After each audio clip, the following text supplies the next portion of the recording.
Salut à tous les amis, c'est le dernier épisode de Offside de la saison, c'est le 14e. Vous le savez, dans Offside, on essaye de faire des petits trucs en aparté qu'on n'a pas trop le temps de faire dans l'émission. Et aujourd'hui, on va faire une petite rétrospective de la saison. On va parler de nos meilleurs souvenirs, voilà, les moments qui nous ont le plus marqué sur cette année 2024-2025. On s'est dit qu'on allait terminer en légèreté, tranquillement. On a fait des tier lists, on a fait des mercato idéal. À chaque fois, on se tape un petit peu sur la gueule. Mais là, cette fois-ci, on va juste se remémorer des bons moments. Avec une très très belle équipe. Scipion qui est là. Ça va, Braque ? Ça gaze ? Ouais, toujours là, toujours en forme, nickel. Au top, on a la forme aussi. Kanto ? Ouais, hâte de vous partager les meilleurs moments de la saison. Nickel. Bruce ? Salut la team. Ça va. Ça va, nickel. Ça va. Ezal ? Salut Braque, pareil, c'est très bien qu'on puisse dire nos meilleurs moments, quoi. Je le vois venir, lui. Là. Non. Je le vois derrière son souvenir. Je le vois... Son sourire, pardon, je le vois déjà. Gros suspense. Ah ouais, gros suspense. Très gros J'avoue, il est un petit peu connoté, mais bon. Bon, et ben on va découvrir ça. Kanto, ton troisième, toi, c'est la finale de la Ligue des Champions. Ouais, alors c'est pas mon moment préféré, évidemment. Un supporter de l'OM, voir le PSG gagner la Ligue des Champions, c'est pas dans les moments qui m'ont fait le plus kiffer. Un jour. C'est quand Néanmoins, en termes de qualité, c'était pour moi un des 3 moments forts de la saison. Pourquoi ? Parce que deuxième finale du PSG après quelques années, on se rappelle de cette défaite face au Bayern Munich. Le PSG avait fait une phase de groupe difficile. On pensait même qu'ils allaient être éliminés. Puis finalement, ils ont su être le PSG qu'on connaît désormais et gagner une finale sur ce score-là, 5-0, en arrivant à la plier quasiment au bout de 20 minutes. J'ai trouvé ça quand même très très fort de leur part. Donc voilà, moment marquant quand même, parce que des finales de LDC qui se finissent à 5-0, il n'y en a pas toutes les semaines. Donc voilà pourquoi j'ai mis le PSG à cette place. Ok. Kanto, c'est parti, le deuxième. Bah écoute, le deuxième, j'ai mis le match Benfica-Barça. Pourquoi ? Parce que c'est pas tant par rapport à la qualité de tout ce qu'on a vu, parce qu'on se rappelle de Szczęsny qui fait un petit peu nimble sur le match, mais de par le scénario, le FC Barcelone qui est mené, qui arrive à décrocher la victoire à la dernière minute, Rafinha, si je dis pas de bêtises, qui marque en toute fin de match, c'était le grand n'importe quoi, match avec 9 buts, match en Ligue des Champions, ça partait dans tous les sens et je me rappelle tout simplement dans la chambre d'hôtel avoir regardé ce match-là et être en fusion totale tout le match, alors que ni supporter de Benfica, ni supporter du FC Barcelone, et pourtant j'ai vibré comme jamais sur ce match. Donc voilà, je l'ai mis dans les moments forts. En fait, moi, pour expliquer en 2 lignes comment j'ai fait, quand on m'a dit top 3, j'ai vraiment mis les 3 premiers trucs qui me sont venus en tête. Donc, même réflexion. C'est l'idée. Hein. Je me suis dit, voilà, si tu dois me dire les 3 moments qui m'ont marqué, voilà, le PSG et la finale de LDC parce que c'est récent, ce match-là parce que c'était la folie, et puis forcément mon premier match parce que c'était un coup de cœur, ça concerne l'Olympique de Marseille, c'était le match face à l'Olympique lyonnais. Tu prends un carton rouge avec Balerdi au bout de 5 minutes de jeu, t'es mené au score et finalement t'arrives à renverser le match. Je crois que c'est Jonathan Rowe qui marque le dernier à la 95e minute de jeu. Donc c'était un match très, très particulier. Mois de septembre, la saison a commencé il y a finalement peu de temps. T'as plein d'ambition, t'as un nouvel effectif.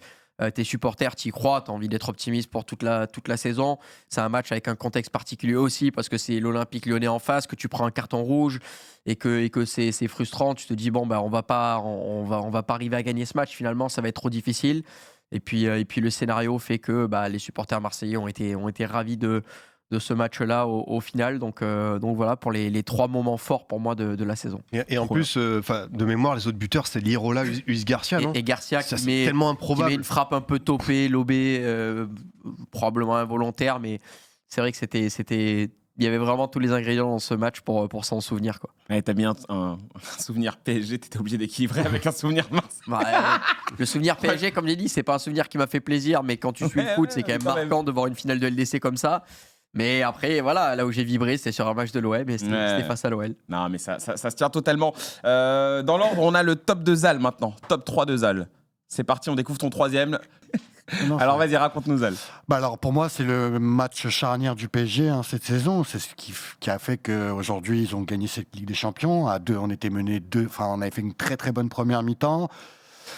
Prendre 2 buts au bout de 10 minutes à la seconde, là tu te dis tout est fini, on repart dans nos travers habituels où voilà, c'était clairement à ce moment-là, je pense que tout le monde pensait que le PSG c'était terminé la Ligue des Champions, parce que si on gagnait pas ce match-là, je pense pas qu'on serait rentré dans les points. C'était le cas, il fallait faire 10 points pour se qualifier pour ces phases de groupe. Phase de groupe ou phase de poule? Phase de groupe. Phase de ligue. Phase de ligue. Ouais. Ok. Et donc, ouais, pour moi, ça a été vraiment un match incroyable. Hein, mettre 4 buts au bout en même pas 30 minutes. Hein, donc, ça m'a marqué et ça a été vraiment ce déclic pour la suite. Quoi. Ok. Ton deuxième, Zal? Alors, le deuxième, c'est le Manchester. Ouais, c'est vrai. Le OL. Ouais. Après, malheureusement, c'est un Improbable. club français, on est français, mais c'est une sorte de remontada qu'on a vécu nous en tant que supporters du PSG. Et ouais, match incroyable. Hein. Tu penses que les Lyonnais, ils ont fait le taf, que c'est terminé, ils ont mis les 2 buts en prolongation. Mais ça, en vrai, ils ont mis 2 buts. Ouais, Ouais, Ouais, 4-2, il menait oui, plus de, ouais. 4-2 et t'as Manchester qui arrive à remettre 3 buts en même pas 15 minutes. Voilà. 3 buts en 8 minutes, ouais. En 8 minutes, ouais, tu vois, donc c'est la remontada. Ouais. C'est une remontada bis, presque un copier-coller. Et nous, les Parisiens, on a vécu ça, donc j'aurais pas aimé être lyonnais, hein, mais bon, je sais ce que ça fait. Mais le match, il rentre dans les moments forts que j'ai vécu cette saison, parce que c'était un match incroyable. Ouais, mais même si c'est pas. Dans les deux sens, hein, les Lyonnais Ouais, ouais. qui reviennent, enfin, tout était incroyable. Même si le souvenir est pas positif, ça peut être un truc vraiment marquant, tu vois. On Ah se ouais, non, souvient, pour moi, c'était un match incroyable. ouais. Ah, j'aurais pu mettre aussi Benfica-Barça, mais Ouais. j'ai plus retenu celui-ci. T'étais sur quoi alors pour le troisième souvenir, Zal, sur la finale de Ligue des Champions? J'ai mis en top 1, hein, franchement, que dire de plus, hein. Qui n'a pas déjà été dit. Ouais, à défaut de me répéter, Ouais. je pense que rêver de mieux d'une finale de cette manière, de faire 5-0 en finale, c'était du jamais vu. Quand on dit que le PSG c'est tragique ou magique, on a vécu le pendant positif, le côté magique, où on a fait quelque chose d'incroyable, clairement. J'ai pas de mots, honnêtement. Même à 2-0, tu sais, en tant que Parisien, tu dois te dire, attends, il y a anguille sous roche, tu te dis, ils vont en mettre un, ça va virer au cauchemar, et non. Tout s'est déroulé comme prévu presque. Hein. Moi, je le sentais bien avant le coup d'envoi. Ça s'est confirmé peut-être au-delà de mes espérances. Non, franchement, un moment extraordinaire. Top. On enchaîne avec maintenant le top de Scipion. Dans l'ordre, on a gardé Bruce en quatrième. Alors, du Pour coup, la moi, fin. je pense que c'est l'inverse. Moi, je pense que j'ai mis ça en 1. Mais c'est Tu l'as pas grave. vraiment mis en 1. Mais Ça, c'est oui, pas grave, mais c'est ouais. pas grave. Ouais. De toute façon, Bon, on va y c'est aller. bon, Évidemment, je pense que comme beaucoup, il y a énormément de matchs du Barça qui ont été super marquants cette saison.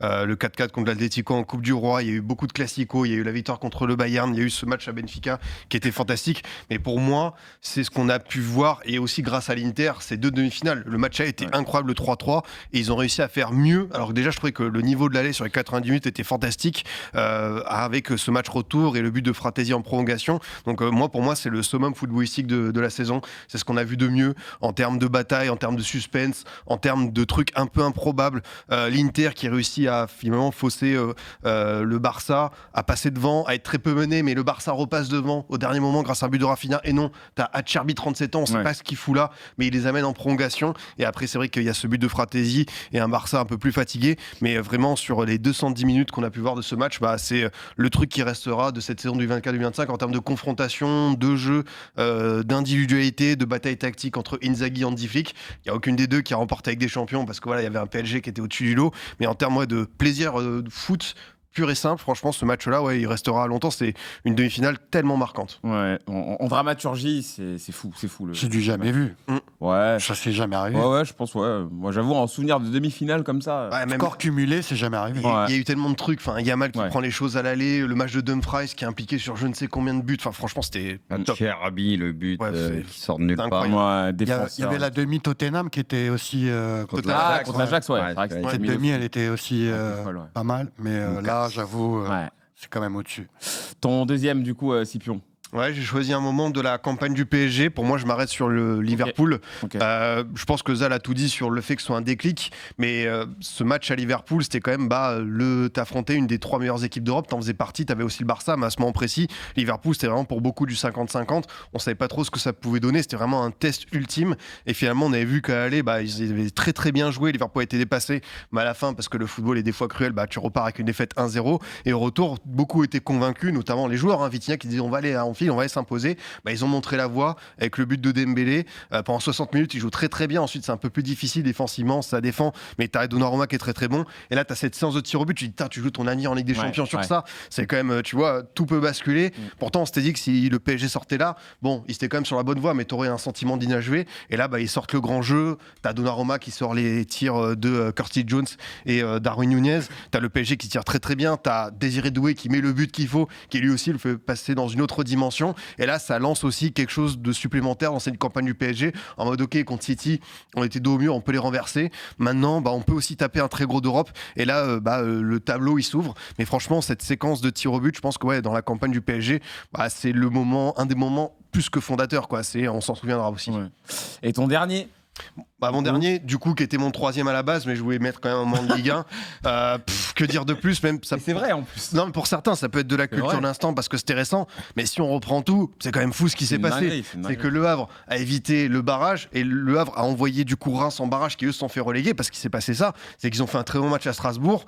Penalty obtenu à dernière minute. Abdoulaye Touré, qui a de l'habitude de les tirer comme ça en Panenka, même si Petrovic est un très bon gardien du championnat, il se dit j'y vais, comme ça, allez, on y va. Et c'est un des gestes, pareil, extrêmement impressionnant de la saison et il a réussi. Et ce que j'ai adoré, c'est qu'en conférence de fin, en après-match, on lui demande si tu l'avais raté, il dit écoute, on serait allé en barrage, on serait sauvé. Enfin, le mec est tellement serein. C'est vrai qu'il a répondu avec flegme. Il n'avait pas tout à perdre. Ouais, il se dit la pression, elle glisse sur moi. Voilà, j'ai mon geste. On serait moqué de moi, mais après la vie elle continue. Mais là, pour le coup, il a évidemment permis au Havre de se maintenir. Et puis, c'est aussi toutes les histoires. C'est Le Havre qui était quasiment dans les bons derniers après la partie de saison avec Montpellier. On donnait pas cher de leur peau. On a rappelé à quel point économiquement c'était très dur pour eux de composer une équipe, que Bodmer a dû vraiment aller chercher des joueurs à droite à gauche. Et finalement, ils ont fait une deuxième partie de saison où ils sont gagnés à Lille, à Lens, à Strasbourg. Et ce dernier geste, honnêtement, c'est le moment. C'est vrai qu'il y a le but de Jonathan Rowe qui est sympa, mais si en clôture on sait souvent qu'il y a des moments sympas. On a vu Bodiger, on a vu Rodelin qui égalise au Parc des Princes, mais ça pour moi ça fait partie des moments les plus fabuleux de dernière journée de Ligue 1, quoi. Bravo Abdoulaye Touré qui a réussi à se glisser là dans le top, et honnêtement c'est pas du tout immérité. On va finir avec Bruce. Bruce, pour ton top 3, à toi aussi.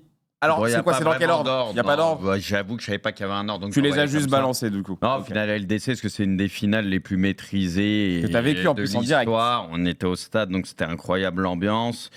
Et ça n'a pas douté du début à la fin avec la manière. Le PSG qui est monté en puissance toute la saison. Sur la deuxième partie de saison, ils ont été incroyables. Et puis, ça a été une leçon de football, quoi. Donc, enfin, le PSG qui gagne sa LDC et de fort belle manière. C'est une finale de LDC qui restera dans l'histoire. Et même une campagne de LDC, parce que c'était le nouveau format qui restera aussi dans l'histoire. Parce que, mine de rien, ils ont sorti tous les clubs anglais derrière et un sacré parcours. Donc, voilà, c'est le premier truc auquel tu penses, parce que le PSG, ils l'ont attendu depuis tellement longtemps. Et voilà, c'est pas toujours la plus belle équipe qui gagne la LDC, mais là, pour le coup, je pense que tout était réuni pour le PSG. Ton deuxième, Maurice? Au deuxième, j'ai mis Yamal, un peu comme Pipion en fait contre l'Inter, mais pour moi en fait le premier truc qui m'est arrivé, c'est Yamal. On savait qu'il était très fort, mais je veux dire des perfs comme ça à ce niveau-là en demi de LDC, tu vois, contre l'Inter, c'est des perfs rares. Ouais. Et là, tu vois que le mec, il sait même pas qu'il a un truc en plus, c'est qu'il est peut-être encore plus fort entre guillemets que ce qu'on pouvait penser de lui. Donc non, c'est flippant parce qu'il a bouffé l'Inter et comme j'ai dit, on est en demi-finale de Ligue des Champions et les mecs qui jouaient avec la peur, tu vois, les Di Marco, les défenseurs, ils étaient à deux et reculés, on n'a pas un qui osait l'attaquer, le mec a 17 ans. Non, franchement, c'est flippant. On va pas citer d'autres joueurs, mais ça rappelle des gros joueurs, toute proportion gardée bien évidemment. Ça rappelle un certain joueur, donc voilà, il a tout en magasin et pour moi, ouais, je sais pas comment expliquer ça. On sait qu'il est fort, mais j'ai l'impression qu'il a débloqué. Non, il a plus de choses encore. Son bagage, c'est qu'il a débloqué encore quelque chose, j'ai l'impression. Et maintenant, il y a le truc psychologique chez tous les adversaires. Et tu vois, les joueurs de l'Inter et tout le monde dit, ce mec, c'est un phénomène, il est trop fort, machin. Ouais. Tu vois, il a débloqué quelque chose, je trouve. Donc impressionnant. Très bien. Et on va finir avec ton dernier souvenir. Bon. Ouais, alors j'aurais pu mettre Simon contre Rennes, mais... Quelqu'un l'a mis quand même. Mais je sais pas, Rice, voir 2 coups francs comme ça, en plus quand à ce niveau-là de la Ligue des Champions contre le Real, et les coups francs sont lunaires. Je sais pas, ça m'est venu assez vite en tête, en fait. Je sais pas, parce que c'est un des grands moments de la saison. On sait qu'un coup franc, c'est un moment, c'est voilà. Non, mais on sait qu'un coup franc, c'est déjà dur. Mais deux, et en plus, les deux, ils sont extraordinaires et contre le Real en Ligue des Champions. Je veux dire, c'est un truc unique qu'on reverra peut-être jamais ou quasi Jamais jamais. été fait, c'est la première fois. Franchement, Ça n'est jamais arrivé. Hein. c'est deux coups francs extraordinaires. Le deuxième qui va vraiment se faufiler Ouais. dans l'angle de la lucarne sans toucher la barre transversale poteau, l'image, elle est dingue. Hein. Ouais, Un point, c'est on a un point stratosphérique. qu'on le mettait dans la liste des ballons d'or, tellement il était rentré Declan dans les Rice. bookmakers dans le classement du top 10. Je te jure, c'est vrai. Ouais. Il était rentré dans genre, s'il imagine Arsenal Ouais, bien gagner sûr, la bien Ligue sûr, des bien Champions. Bah, après, c'est là où tu vois qu'il en faut peu hein, aujourd'hui. Hein, On s'accroche, Un match de Ligue des Nations, c'est pour Voilà. faire pencher la balle. Voilà, ça suffit. on genre, s'accroche à ce qu'on peut. Hein. c'est vrai, c'est vrai. Après, ce qu'il a fait, c'est extraordinaire. Ouais. C'est incroyable. Non, c'est mémorable, mémorable. En tout cas, les amis, si vous avez vous aussi des souvenirs à partager, dites-nous un petit peu quel est le top que vous préférez, celui de Bruce, celui de Zal, de Elle a Couteau, été de longue Cyclone. cette saison, il y en a eu des choses. Leur top à eux. Ouais, non, mais c'est ce que j'allais ouais, dire. C'est ce que j'allais Toi, dire. ton top 1, c'est quoi? Hein Ton top 1 à toi? Dortmund. La finale, à part la finale de Ligue des Champions. À part la finale de Ligue des Champions, non, mais j'avoue que les coups francs de Rice. Hein. Toi, t'aimes bien les coups francs, ouais. Ouais, bah Ça ouais. aurait pu moi, être moi, je kiffe un ce truc de geste. ouais, c'est Hein clair. Ça aurait pu être dans ton top. Il aurait je été pense. dans mon Ouais, je top pense. si j'avais fait un top, c'est sûr et certain. Donc Je pense, je ouais. dirais ouais, les coups francs de Rice, ce moment-là, on est suspendu. Après, j'avoue quand même que la perf de Yamal, moi, Ça, c'était raccord avec moi. c'est alors. toujours. C'était- Non, mais c'est toujours ce que. Ouais, c'est vrai. Moi, c'est les trucs qui m'ont choqué. C'est ce que j'attends, moi, en fait, dans le foot. C'est des moments où on sort de l'ordinaire et là, on est sorti. Ouais, clairement de on est sorti. l'ordinaire. Ça faisait longtemps qu'on C'est- n'était pas sorti autant de Exactement. l'ordinaire, je trouve. Après, si, Exactement. t'avais eu Lookman en finale d'LDC et tout, mais Yamal, on parle de D'Europa potentiellement League, le meilleur au monde et ce qu'il arrive à te faire, le mec. Ouais. Enfin, c'est n'importe quoi. Tu vois, Zal, des fois, on parle de Jordan, tu vois, mais tu sais, ces moments où les mecs ils prennent feu, tu vois. Moi, c'est En fait, ce que je kiffe dans le foot. C'est quand le mec il prend clutch feu. au moment et- où en fait, c'est ça le truc. Les sportifs de haut niveau, c'est être fort. Comme Zidane. Zidane, Ouais. il a pas fait son histoire. Enfin, ça. Il n'a pas fait sa légende sur la régularité, Il a pas fait sa spécialement, légende c'est sur des le moments. nombre de passes, le nombre de buts. Il a fait sa légende sur les matchs les plus décisifs. qu'il y Oui, avait à oui, jouer. voilà, c'est ça. Et ça, c'est être clutch quand il faut, tu vois. Et il y a beaucoup de choses que, tu vois, Mbappé, il a pas ça. Tu vois, il lui manque ce truc-là. Il est pas clutch quand il faut. Ok, il y a la finale contre l'Argentine où il met 3 buts, j'avoue. Ça, c'est un truc exceptionnel. C'est incroyable aussi. Mais le truc clutch des grands joueurs, c'est quand ils sont forts au moment clé, où c'est le plus important. Non, mais c'est ça. Et Yamal, Il aime prendre les choses en main. Yamal, il rentre dans cette catégorie de joueurs alors qu'il a que 17 ans, donc ça promet quand même Ouais, il a des 17 ans. 18 bientôt. 17, non, 17. Il les a, il les a. Il les Il a eu les a, il y a il les pas a, si hein. longtemps que ça. hein. Très bien, très bien. Donc c'est flippant. Eh bien voilà, on s'arrête là-dessus. Et donc, comme le disait Zal, n'hésitez pas vous aussi à partager vos tops à vous, vos meilleurs souvenirs de la saison, un petit top 3. On sera ravis de lire ça en commentaire. Merci beaucoup à vous de nous avoir suivis sur Offside aussi, comme sur Hors-jeu. Et on se retrouve très très vite sur la chaîne. Ciao. Ciao.